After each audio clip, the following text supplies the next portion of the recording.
Playing the guitar is really all about giving good vibes to the audience.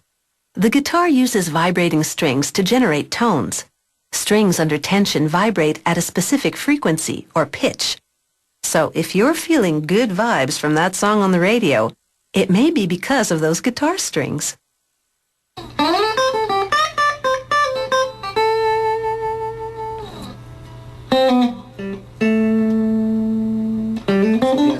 A good set of strings is behind many a soulful tune. Strings are center stage when it comes to a guitar's sound.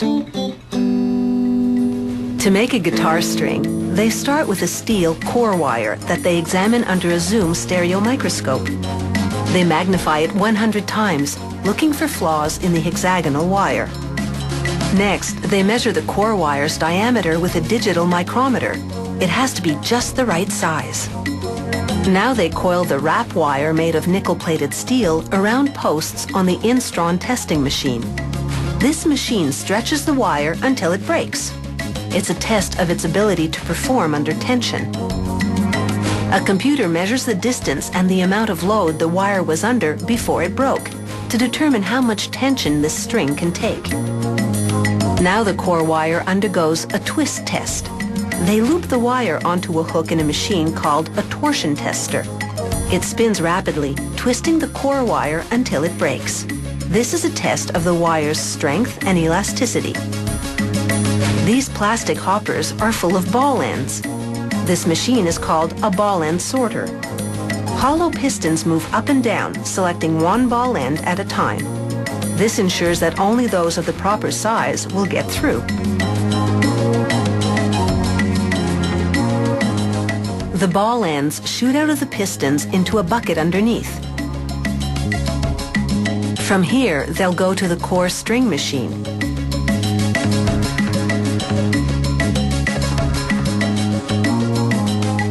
A mechanism places the ball ends on a pin as they drop from a hopper.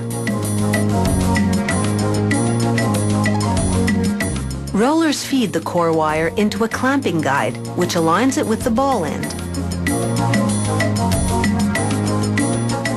Then the pin spins, twisting the wire into a neat loop around the ball end. This is the twisting action in slow motion.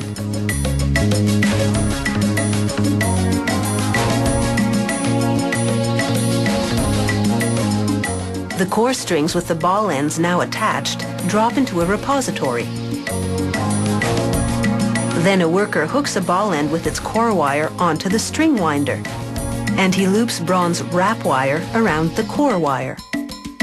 A string winding carriage guides the bronze wire down the length of the core wire as it wraps around.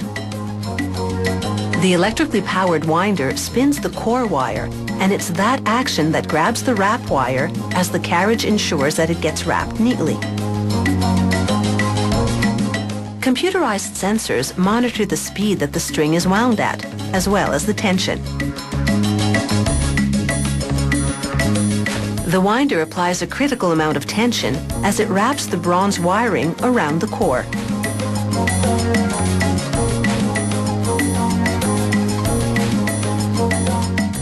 And it's a wrap. They're bundled up like straw, 144 wires to the bunch. Guitar strings are also made from nylon. They hook the nylon core material onto a winder, pulling it down from a big spool. Next, they loop silver-plated copper wrap wire onto the nylon. The hook spins, and this coils the wrap wire around the nylon string, binding it. Again, a carriage system run by an electric motor ensures that everything falls into place. A worker removes the strings and hangs them on a rack. Gravity causes the strings to slide down into a station where workers coil them and then place them on a conveyor belt. Further down the line, another worker puts them in a bag that has a gas-neutralizing barrier built into the plastic to prevent corrosion. And now, these strings are ready for some good vibrations.